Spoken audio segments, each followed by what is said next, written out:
What's going on, Hardliners?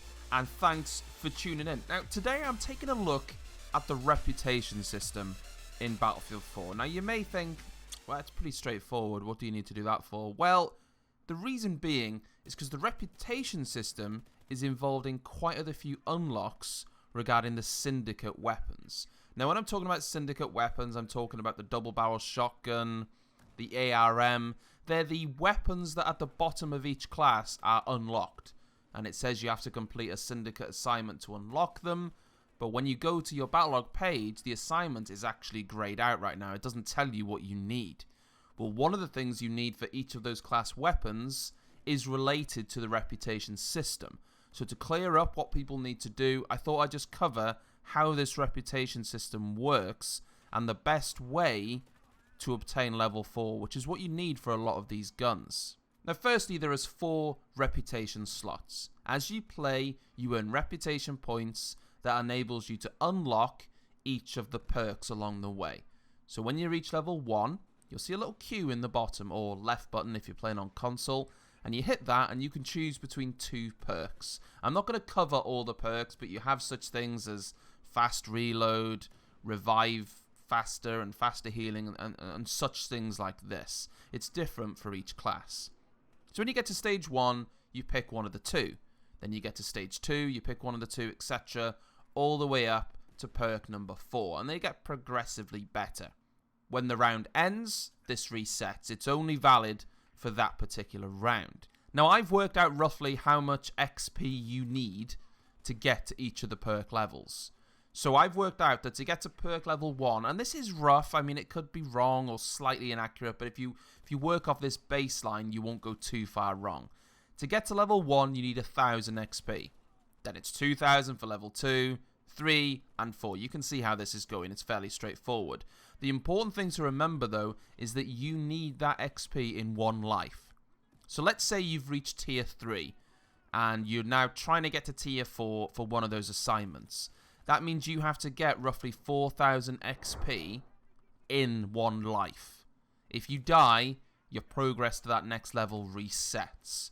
Now this XP as well is not just killing. The way you get reputation is by getting team play points. So it's a bit like the progression we've seen in previous Battlefield titles, Battlefield 3, Battlefield 4. The difference being this isn't squad based, this is individual. You get team play elements and then you get to pick your own perk system. Now, there are easier ways than doing it. I've been grinding this out on Blood Money pretty much, trying to get 10 level 4s, and it is not easy. Let me tell you, it is not easy, because to survive for quite a long time in this game and be playing the objective, you know, if you're playing Blood Money for argument's sake and you fully load up at the money pile, you run back to your base, you've got to do that 4-5 times without dying, really, to be able to get to level 4. And that's assuming you're already at level 3. It is not easy. There is, however, an easier way to obtain your last level, and that's if you've got a hacker in the server. And not an actual cheater, an actual hacker that's playing as the commander. Because one of the things they can do is increase a squad's reputation. And so that is one way that you can get to level 4. So you're looking at 1000 XP, 2000, 3000, 4000, give or take, of team play elements. So, you know, if you're in Hotwire, owning one of the cars. If you're playing Blood Money, then it's playing the objective, getting the money from the pile. And that is what you need to do to get a level 4. It is not easy, but to get to the Syndicate weapons, you have to do it. And if you don't have a friend that's willing to go into hacker mode for you, then that's what you've got to do.